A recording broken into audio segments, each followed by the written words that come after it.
There's no denying that Valorant is a good game, but eventually players find themselves becoming bored with the game, whether due to the lack of new content in the form of maps and agents, broken metas, getting burnt out to the ranked grind, or just wanting to try a new game.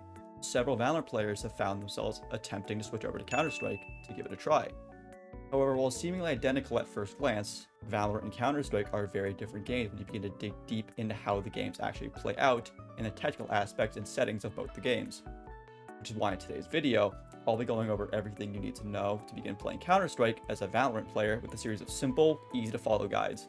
My name is Thrill, let's dive right in. Alright, so starting off, let's talk about your view model and your HUD. This is where the games can differentiate the most compared to Valorant. In Valorant, you can't really change much about your view model. The most you can change is left to right hand, size of the map, you want your loadout to show, yes or no, and a few other minor things, not a whole lot you can do. Where in CS, you can change almost everything, as you can see with all these menus right here. So I'm going to go through, punch in all of my settings, and I'll walk you through the process of why I chose those settings and why I think they're better than just default settings. Also, one thing to note is that this map and all the other maps I use in this video will be down in the description if you want to download them. HUD, I prefer to keep it white. I think it looks the best on all backgrounds. You can see if I change the background to like ancient, I can still see it pretty well. Green is another one people like. You can still see this one pretty well in all backgrounds. And another one people like to run, I've noticed, is yellow. And some people also like blue. But some people also keep it the default colors. Default colors are also very easy to see. I find it a little bit difficult on maps like Dust on the T side. Like against that, it can be a little bit difficult to see it just at a glance. But that might be a skill issue on my end. I don't know, man. But I prefer to keep it white. For scale, I prefer to keep it a little bit downscale. This is the default scale of 0.1. A little bit too big. I'm not a huge fan of it. But at the same time, like, it's not end of the world, but I just prefer to have it just a little bit smaller, down to 0.92. Next up is horizontal and vertical gap. This just affects how far apart the HUD is. For example, this is what the HUD looks like by default. As you can see, it's just really far apart. You're looking all over the screen. Not great. But now let me turn up the settings that I previously had, which is 0.9 and 0.9. This brings it all in a lot closer, makes it easier to see everything. Just overall, it's just easier to see things. And the HUD is so much information that you want to see at a glance that I'd recommend you do this. Team as numbers. At the top, you can see that 3 alive, 2 alive. That's what this setting does. So I turn this off, you can see that it has this different view, where instead of a 3 alive, 2 alive, it shows 3 CT images and 2 T images. But this is actually kind of bad because you want to actually be able to see how many people are alive at a glance, what team has the advantage. And they do have it up at the bottom here on the scoreboard, really small, but it's just easier to do it like that. Plus it looks a lot better in my opinion. Show target ID, what this does, I usually take this off, I don't know why it's on right now. But what this does, I'm putting it on, is when you hover over a target, when you hover over a target, you can see the enemy tag pops up. This is good for newer players if you're not sure if you're looking at enemy or not. Seeing that pop up can actually help you get a few kills. But I keep it off. I find it to be visual clutter. And then player colors and team ID, I find it to be personal preference. If you want to have it on, cool. If you don't, who cares? And then brightness, just the brightness of the game. I keep it at 100. Sometimes I go to 113 I really need it. But I just keep it at 100. I think it looks the best. And this setting also only works if you have your games at the full screen, which you should, and I'll get into why that is later. Hey, future Thrill here. I just realized in the original recording, my webcam was blocking the maps. I have to redo this section. So I'm just gonna make it quick. Size, biggest. This is the default, too small. This one, literally why you can't see anything. So yeah, biggest size of the map. Zoom, this is the default. I can only see my side of the map. I can't see anything that's going on. So if I don't get a comm for rotate, I won't know to rotate until it's too late. So I like to keep it the second lowest zoom just on this map, which is 0.3. And just so I can see everything on the map, and also because I think that's too much. This kind of goes to the next one, which is icon size. This is the default, a little bit too big for the zoom. Definitely too big, a bit too small. That's just about right. Rotate, this one's pretty simple. Hit it on, and the map will now rotate as you turn your mouse. I don't like it. It makes it hard to tell what's going on sometimes. I keep it off. And then centered, again, with me, like you can see the entire map. See what I mean? It makes it hard to see what's going on, like long, for example. Like, I can still see most of it, but at the same time, I just don't like it, man. I just like to keep it like that. Anyways, back to past me. Finally, a view model. Now, view model is where it gets really fun, because this is how you can actually change how the game looks to you. For example, this is a default view model. Compared to the other one I was just showing you, it looked kind of bad. And it is. The gun's way too big. It's just kind of a clunky mess. It doesn't really feel good to use. I don't like it. So let's go over what all these things do. Offset X moves your gun left and right. So 2.5 the farthest to the right, -2 is the farthest to the left. I prefer to keep it at 2.5, like having a gun as far as I can. Offset Y affects how close and far your gun is. So for example, I put it to -2, my gun is very close. Put it to -2.0, my gun is very far away and I can see the entire thing. I personally count it -2. I don't know why, I just do. And then offset Z affects how high or low the gun is. So -2 is the lowest, and +2 is the highest. And it just looks ridiculous. So I keep it at -2. And then FOV just only affects how your actual view model looks, like how the gun looks. So for example, -68, you can see how small it is. 50, 54. I prefer this is how I prefer to keep it, but if you really want, you can try and fry it out with this and let me know how it goes. I don't think you're gonna get very far with this one though. Now there's actually one setting that affects your view model that isn't actually on this map, and that's what preferred hand you are on. For example, I was at the right neck now, but if I turn to the left, you're gonna see nothing changes. So it only changes when I spawn back in. So let me hit the kill command real fast. Now when we spawn, you can see that I have a left hand. This is good for some people. Some people are like this because it lets them aim a little bit easier. There's also a bind so you can swap hands mid-round. I usually just prefer with my right hand though, because, and this is a super dumb reason, but it matters to me a lot. You can see my stickers on my gun are reversed, and I just think it looks kind of bad. I know it's a really dumb complaint, but it matters to me. Yeah, see, look at how much better that looks. So much better, man. And as a quick reminder, this is what I found works best for me. You might find you like something better. So let's say, for example, you like having a breeding hub. That's fine. Play around with this, find what works for you, and then use that. What works for me probably won't work for you, and that's totally normal and okay. But for the keen eye among you might notice I skipped this panel right here. And that's what's next up, because this is the crosshair panel. This is the default crosshair in Counter-Strike. It is, well, it's terrible. Just look at this thing. It's moving all over the place. It's distracting. It's not great, man. But because the default crosshair is so bad, let me quickly go in, tweak all these settings over to my crosshair, and then we'll go over each setting what they do. Sound good? Cool. This is my personal crosshair. Now let's go over what each setting does. Size just affects how long it is. So 5 is the longest, and 0.5 is the smallest, as you can see here. I personally prefer to keep it at 2. Not too big, not too small. Just right. It's easy to see. It's easy to see, and it's also not blocking anything or being too big where it's acting kind of a distraction. That's why I prefer 2. Thickness, it just affects how thick these lines are. This is the max I can put it up to on my crosshair. This is 3, and you can see that this is just ridiculous. Like, nobody's going to be using this. I prefer to keep it at 5. It's the thinnest. However, sometimes I'll rock with 1 if I want to use something a little bit thicker. But again, it's really all personal preference. I just roll with 5. I think it's the best. Gap is how far apart the actual lines of your crosshair are. So I can have it at 5 and just have whatever the fuck this is, man. Or I can have it at -5 and just have it. I don't like either of these though. I prefer to keep it at -2. It gives me a little space in the middle to properly see everything. And I just think it looks the best. Outline, I would actually recommend you have an outline, because on some maps, for example, back on Dust 2, you can see that this yellow crosshair is very difficult to see. So it's harder for you to hold angles. Like in shadow, it's fine. Let's say I'm holding like a lurk, and I'm holding outside shadow looking at that wall. My crosshair is invisible. So having an outline on now makes my crosshair visible.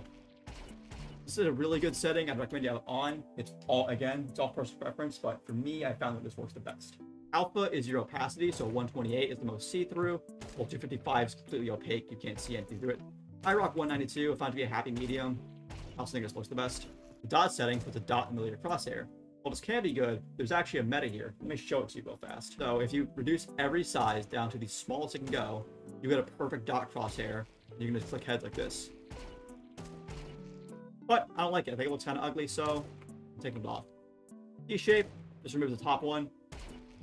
I know some people rock this. They swear by it. I don't see the hype. I'm not a fan.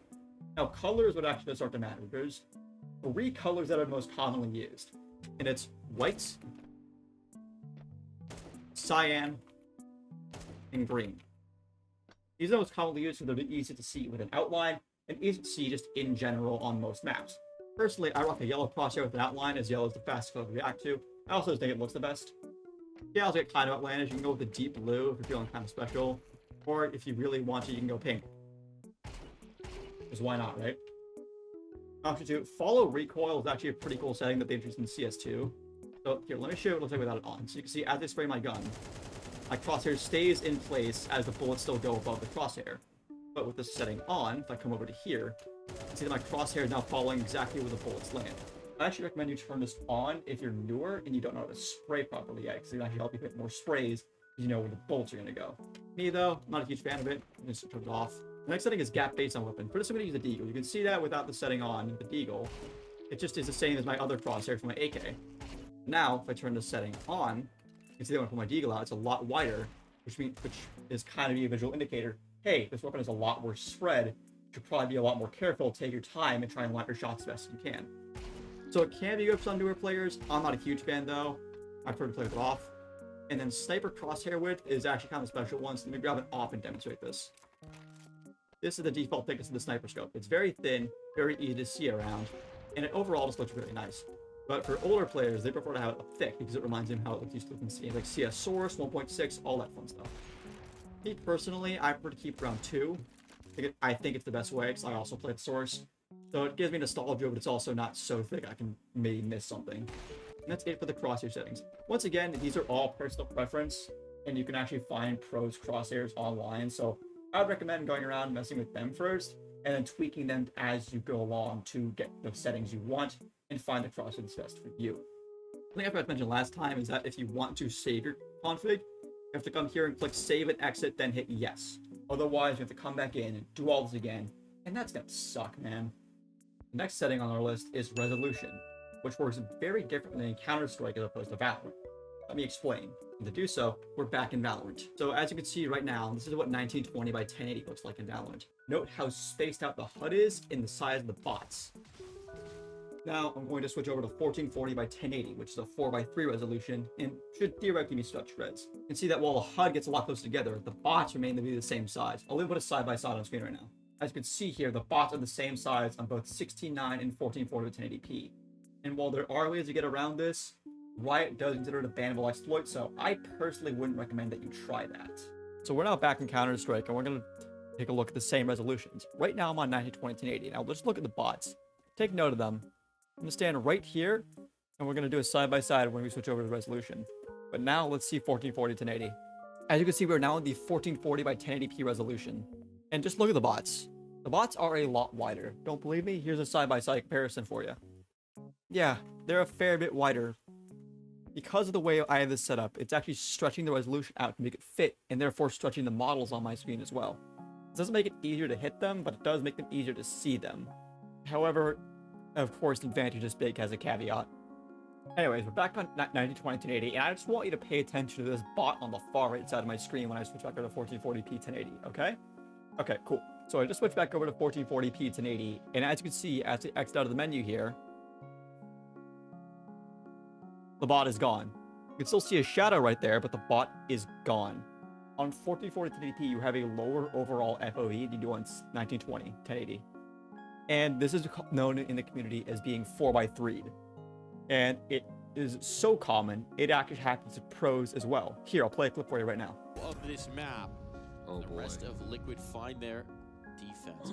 Buddha's missed it, but the smoke's gonna fade. And oh my god! Oh, someone went left. my god! Someone Oh left. my god! Someone turned left. Zoolander duel out here. Can't turn left. Thing is, though, that they've all decided to take that downside because it makes seeing targets and therefore flicking to them and doing a whole lot of other stuff much easier.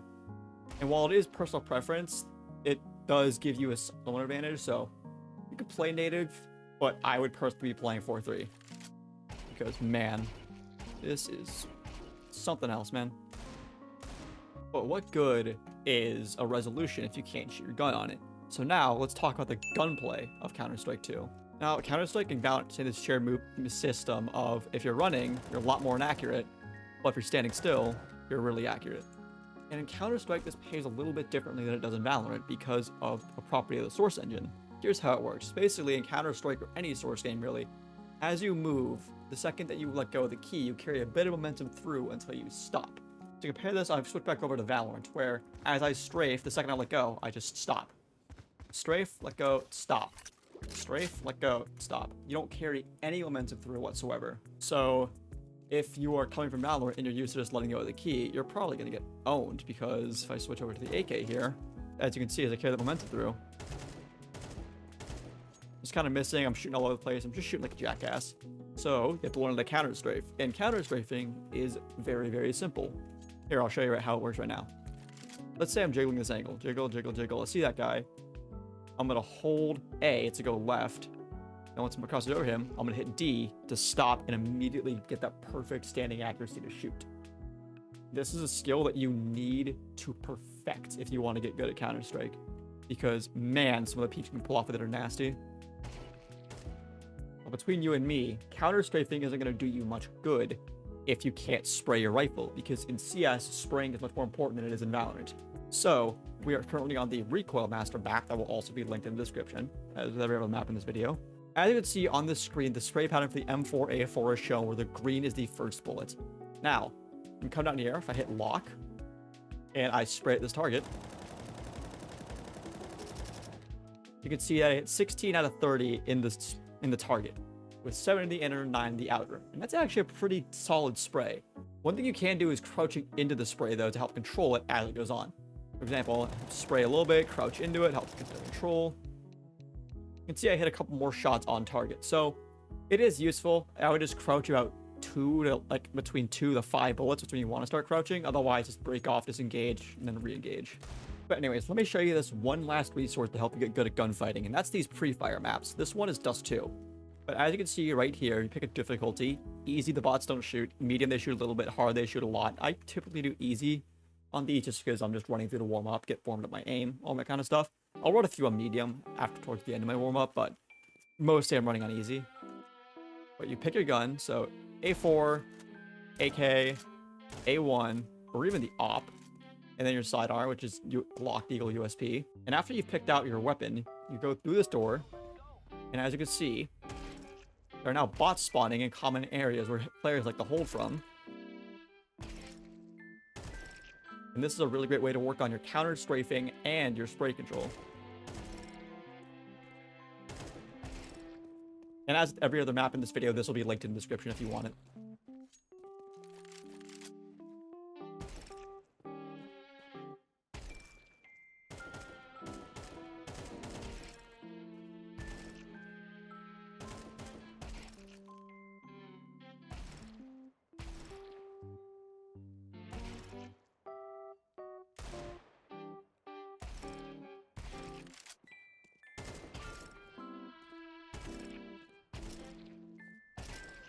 There we go. As you can see, you get timed on this. You can go for high times if you want. I don't really care. But it is there if you want to. To wrap up the video, I want to go briefly over utility, but not too much, as I think the only way to get better at utility in the CS is to actually learn how to do it yourself. And because of this, I found a map by the same guy who made the pre-fire maps in collaboration with Astralis that shows you how to throw a ton of util on Mirage and on Vertigo. They don't have every map in the Premier and competitive pool yet, but I'm pretty sure they're going to get there. Basically, here's how this map works. Green dummies are smokes, yellow dummies are flashes, red dummies are Molotovs or HE grenades, and all these blue ones are to throw several pieces of util to hit one area. So like, this one, for example, is a smoke, a molly, and a flashbang. Here's how this map works. Let's say I'm looking for a flash to flash my guys into A sites so they can get some entries. Well, right here, I would find this spot, and realize, hey, that's a flash for A site. I'd walk up to it, hit E, and then it would tell me the kind of throw I need to do, as well as to where to aim.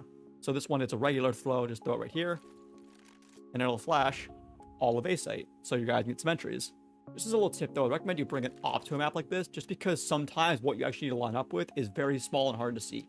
Let's use this connector smoke as an example. We want you to line up with something specific on the rug, but if you look closely, you can see that it wants me to line up between this two and this two, closer to one on the right. And now, because I've taken that note mentally in my head, I know that to aim between the middle two, closer to one on the right, and then jump throw to smoke connector.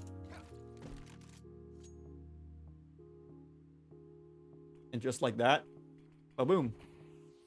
Hell, they even have all the instant smokes for mid-window, so there's no reason not to know these smokes anymore, guys.